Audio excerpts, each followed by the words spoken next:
Bienvenidos compañeros, continuando con la clase virtual de Administración Financiera 2. Hoy continuamos con el contenido de la semana 8, que es la continuación del tema de razones financieras, que sería el título de la presentación que vamos a desarrollar en esta ocasión. El objetivo primordial es que el estudiante de la Universidad Rural de Guatemala tenga la capacidad de conocer la verdadera situación económica de la entidad por medio del análisis de los estados financieros, conocer en sí cuál es la razón o cuál es la situación en la que se encuentra la empresa y cuáles son los motivos de cada una de la parte integral de las cuentas de los estados financieros. También que pueda tomar decisiones acertadas para optimizar los recursos, la utilidad y servicios de una empresa. Ustedes como estudiantes van a estar en la capacidad, luego de entender este tema, este curso, van a estar en la capacidad de poder ustedes orientar a la junta directiva de la empresa cuáles son sus debilidades y cuáles son las potencias que tiene y cómo están utilizando los recursos que presenta la empresa por medio de sus estados financieros. También van a estar en la capacidad de proporcionar información clara, sencilla y accesible. Recuérdense que ustedes van a ser los que van a leer los estados financieros, los cuales el Departamento de Administración o el Departamento de Contabilidad les proporciona, los cuales en forma escrita a los grupos interesados en los estados financieros, como lo habíamos mencionado anteriormente, a la junta directiva, a la administración o en este caso a terceros. Entonces, continuando con el tema de razones financieras, en este caso vamos a presentar la clasificación de las mismas y estas se dividen en 4. Se recuerdan que estamos analizando el método de forma vertical, que quiere decir estados financieros de arriba hacia abajo. Entonces tenemos razones de solvencia, razones de estabilidad o cobertura, razones de rentabilidad y razones de actividad. En estas 4 partes es las que se dividen las razones financieras por las cuales vamos a analizar los estados financieros. Y empezamos. Razones de solvencia. Cuando nosotros hablamos de razones de solvencia estamos dando a entender qué tan solvente puede estar nuestra empresa y por medio de ello vamos a utilizar ciertas fórmulas para poder determinar si la empresa está solvente, si tiene capacidad para poder funcionar. Y entonces decimos, razones de solvencia son mediciones de la capacidad a corto plazo de la compañía. Ahí se recuerda que cuando hablamos de la capacidad a corto plazo ya nos estamos nosotros direccionando a la integración del balance general, que sería activo corriente, pasivo corriente, para poder pagar sus obligaciones. Cuando hablamos de pagar obligaciones son las deudas que tiene la empresa y que se espera que sean realizadas en un periodo no mayor de un año. Ahí ya me están diciendo que es corriente. Activo corriente lo que yo tengo y pasivo corriente lo que yo debo en periodos menores de un año, y para ello se divide en 4 fórmulas que son índice de solvencia, índice de liquidez, solvencia inmediata y activo defensivo e intervalo. Aquí lo que tenemos que tener bien claro es de que para poder entender una razón nosotros tenemos que saber qué es lo que me están solicitando y en base a ello yo tengo que direccionar mi pensamiento hacia el estado financiero y qué parte del estado financiero voy a analizar. Y entonces en este caso yo les hago o les preparé más o menos una idea de qué es lo que me están pidiendo cuando me hablan de razones de solvencia y me dicen por favor váyase al estado financiero, al balance general, y usted tiene que analizar únicamente las cuentas que integran su activo corriente y su pasivo corriente. ¿Por qué? Porque me están diciendo las obligaciones y la capacidad de pago que tiene la empresa para periodos menores de 12 meses. Activo corriente es lo que yo tengo y pasivo corriente es lo que yo debo por periodos menores de 12 meses. Y a continuación vamos a presentar las fórmulas y ahí tienen ustedes la número 1, que es solvencia, que se encuentra activos corrientes dividido pasivos corrientes. Esa sería la fórmula para poder integrar. Liquidez o prueba del ácido sería activos corrientes menos inventarios dividido en pasivos corrientes. La número 3, que sería solvencia inmediata, efectivo, caja y bancos, menos o mejor dicho más valores negociables, que serían documentos, inversiones, etcétera, dividido en pasivos corrientes. Y por último, la última fórmula, que sería el activo defensivo. En este caso estamos hablando del activo defensivo dividido los desembolsos diarios. Luego nos pasamos a las razones de estabilidad, que sería la segunda proporción de razones, ¿Y qué nos dice la razón de estabilidad? Si ustedes analizan la palabra es, ¿estará estable la empresa o no? En base a ello vamos a analizar la integración de sus estados financieros, pero en otro segmento.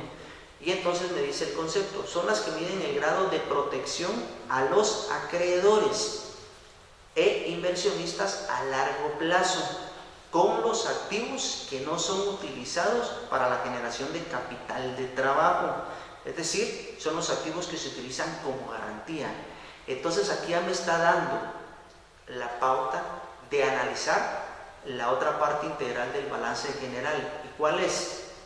Activos no corrientes, que son posesión de activos a mayores de 12 meses, contra obligaciones mayores a 12 meses, que serían los pasivos no corrientes. Y veamos en la gráfica. Efectivamente, el balance general me dice, usted debe de analizar las cuentas que integran su activo no corriente y su pasivo no corriente. De acuerdo a ello, ahí se recuerdan, cuando estemos hablando de razones de estabilidad, ustedes saben a dónde tienen que direccionar su análisis, qué cuentas son las que van a extraer, y me dice que son las de activo no corriente y pasivo no corriente. Y dentro de ella tenemos las siguientes fórmulas: estabilidad, activo no corriente, entre paréntesis me colocan activo fijo, dividido pasivo no corriente. Inversión de activos fijos, patrimonio, es parte de otra posesión que yo tengo contra activos fijos. Propiedad, siempre patrimonio y activos totales. Endeudamiento, que sería pasivos totales y activos totales. Solidez o liquidez, activos totales y pasivos totales.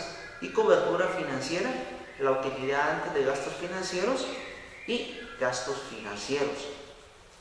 De estas formulitas que ustedes están viendo, que son 6, son las que nosotros tenemos que utilizar para analizar, en este caso, las razones de estabilidad, que son las que nos pueden solicitar a nosotros. Lógicamente todo esto lo vamos a entender cuando ya estemos trabajando un caso práctico. Aquí lo que les estoy proporcionando es una orientación, una idea de cómo poder ustedes aplicar sus fórmulas, porque en los ejercicios no les van a decir qué fórmulas utilizar, simplemente su análisis debe de estar en la capacidad de poder determinar qué fórmulas aplicar para poder armar los estados financieros. Nos vamos a la tercera integración, que serían las razones de rentabilidad. Entre paréntesis les coloqué productividad, porque ya ustedes tienen que tener una idea. Cuando hablamos de rentabilidad, ¿qué quiere decir? ¿Me está funcionando el negocio o no me está funcionando? Y en este caso, en el contexto me dicen, mide el éxito o fracaso que tiene la empresa. Estoy vendiendo bien, estoy generando utilidad, mi producto es correcto. Entonces ustedes ya se están direccionando a una parte del estado financiero. Me imagino que a ustedes a la mente les está viendo ahorita el estado de pérdidas y ganancias. Si es así, estamos en lo correcto. Estas razones son las que nos muestran las utilidades o pérdidas operacionales. Y dicen, dentro de ellas tenemos margen de utilidad, rendimiento de capital, margen de utilidad bruta, margen de utilidad neta, sistema DuPont, rentabilidad de la inversión y utilidad por acción. En este caso, todas van relacionadas al estado de resultados, a las operaciones que se manejan dentro del estado de pérdidas y ganancias. Y veamos, en la gráfica yo les posicioné en rojo qué parte de los estados financieros vamos a aplicar para poder analizar, en este caso, las razones de rentabilidad. Y tenemos la ganancia bruta, que es parte integral del estado de resultados, la ganancia del ejercicio, que es parte integral del estado de resultados, y la suma total del activo, patrimonio y capital, que son parte integral del balance general. En este caso, ahí van a ir ustedes a direccionar su análisis por medio de las razones, en este caso, de rentabilidad o productividad. Y para ello se le proporcionan alrededor de 10 a 12 fórmulas, las cuales tenemos acá. Margen de utilidad, que es la utilidad neta dividida las ventas netas. Tasa de rendimiento, utilidad neta dividida patrimonio. Utilidad bruta, que sería la utilidad bruta dividida las ventas netas. Y la utilidad neta en ventas, que sería la utilidad neta en ventas dividido las ventas netas. Siguiendo con las fórmulas, tenemos el sistema DuPont, que es la rentabilidad de las ventas por la rotación del activo total. La siguiente fórmula, rentabilidad de la inversión, utilidad neta dividido activos totales, y la utilidad por acción, que sería la utilidad neta menos el dividendo preferencial dividido el promedio de acciones comunes. Entonces, de acuerdo a ello, nosotros ya les proporcionamos alrededor de 12 fórmulas que son para poder entender lo que son las razones de rentabilidad, que esta sería la tercera parte de integración de las razones financieras. Ahora vayámonos a ver la última parte, que serían las razones de actividad, y en este caso por medio de las actividades que maneja la empresa. Como podemos ver, el texto dice, son razones que nos muestran la actividad con que la empresa está usando sus activos empleados. En otras palabras, son las que miden la eficiencia de la utilización de los activos que generan capital de trabajo. Y dentro de ello, nosotros decimos rotación, que es el número de veces que podemos manejar. Y tenemos el tiempo, que son un número de días. En este caso es plazo. Cuando hablamos de plazo nos estamos refiriendo a número de días o tiempo. Entonces veamos, dentro de ellas se componen las siguientes fórmulas que tenemos: rotación de cuentas por cobrar, plazo medio de cobro, rotación de inventarios, plazo medio de venta, rotación de cuentas por pagar, plazo medio de pago, rotación de activo total, rotación de planta, rotación de materias primas, plazo medio de consumo de materias primas, rotación de inventario de productos en proceso y plazo medio de producción. Es por ello que en la presentación yo les hablé de dos palabras importantes, que era rotación, estamos hablando de número de veces, rotar, cuántas veces, y plazo, ahí por favor hay que hacer una corrección, es plazo, estamos hablando de número de días o en este caso de tiempo. Y entonces las fórmulas ustedes las tienen acá, es de la fórmula 18 en adelante. Rotación de cuentas por cobrar, ventas netas, que serían solamente las de ventas al crédito, dividido promedio de cuentas por cobrar, plazo medio de cobranza, que en este caso estamos hablando de días, año comercial de 360 a 365 días, dividido la rotación de cuentas por cobrar, rotación de inventarios, hablamos del costo de ventas y promedio de inventarios, plazo medio de ventas, estamos hablando de 360 o 365 días, rotación dividido rotación de inventarios, rotación de cuentas por pagar, compras al crédito, dividido promedio de cuentas por pagar. Las siguientes fórmulas serían plazo medio de pago, que serían 360 o 365 dividido rotación de cuentas por pagar, rotación del activo total, ventas netas, dividido promedio de activos totales, rotación de planta y equipo, ventas netas, dividido promedio de activo fijo o activo neto, rotación de materias primas, costo de materia prima consumida, promedio de inventarios, dividido promedio de inventarios de materias primas. Luego tenemos plazo medio de consumo de materia prima, que sería 360 o 365 los días del año, dividido la rotación de materia prima, rotación de inventario de productos en proceso, que sería el costo de producción, y el promedio de inventarios del producto en proceso, y el plazo medio de producción, que sería siempre el año comercial 360 o 365 días, dividido la rotación de producto en proceso. Si ustedes se pudieron dar cuenta, empezamos desde la fórmula número 1 hasta la fórmula 29. Con estas fórmulas ustedes ya están en la capacidad de poder analizar la integración de los estados financieros. Dependiendo del caso, dependiendo del ejercicio, ustedes van a poder aplicar las fórmulas necesarias para poder integrar sus estados financieros y determinar realmente en qué situación se encuentra la empresa. Son 29 fórmulas divididas en 5 tipos de actividades, de las cuales ustedes deben de tener la capacidad de análisis. Y por último vamos a ver endeudamiento o apalancamiento. En este caso dice que el endeudamiento o apalancamiento mide el grado de financiamiento por parte de terceros en los activos de la compañía, o sea, el nivel de control de los acreedores en los bienes de la empresa. Esto me está diciendo a mí de que yo puedo tener mi empresa, pero resulta de que he comprado mercadería al crédito, he comprado artículos al crédito y quiero saber qué tanto es lo que yo debo, si mi empresa está en capacidad de poder pagar esa deuda. A veces se nos puede salir de las manos donde nosotros debemos más del 60% de lo que la empresa posee, entonces ahí estamos en situaciones complicadas.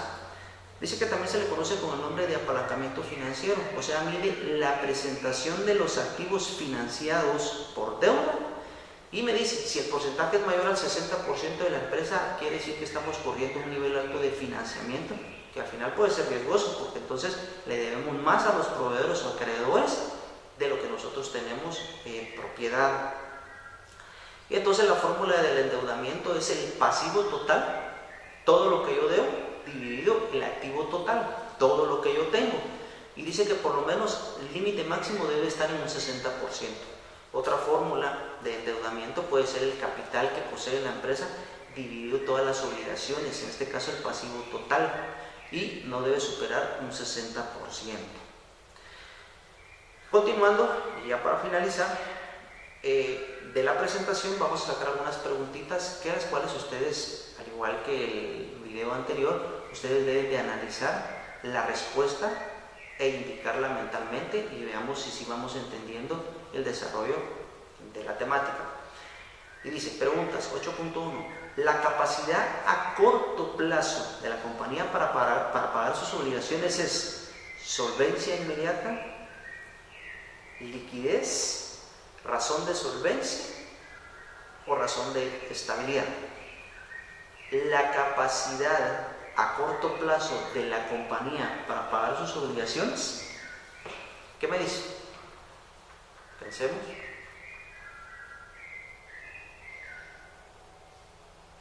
Si pensaron la C, estamos en lo correcto. Es razón de solvencia.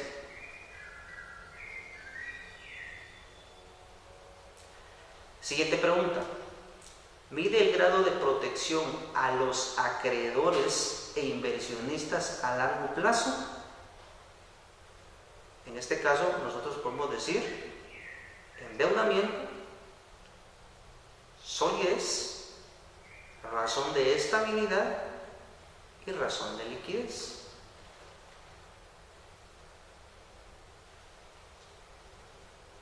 Mide el grado de protección a los acreedores e inversionistas a largo plazo. Si pensaron la C, estamos correctos, razón de estabilidad. Siguiente pregunta. Mide el grado de financiamiento por parte de terceros en los activos de la compañía. A, rotación de cuentas por pagar. B, apalancamiento. C, endeudamiento. Y D, tasa de rendimiento. ¿Cuál sería la respuesta correcta?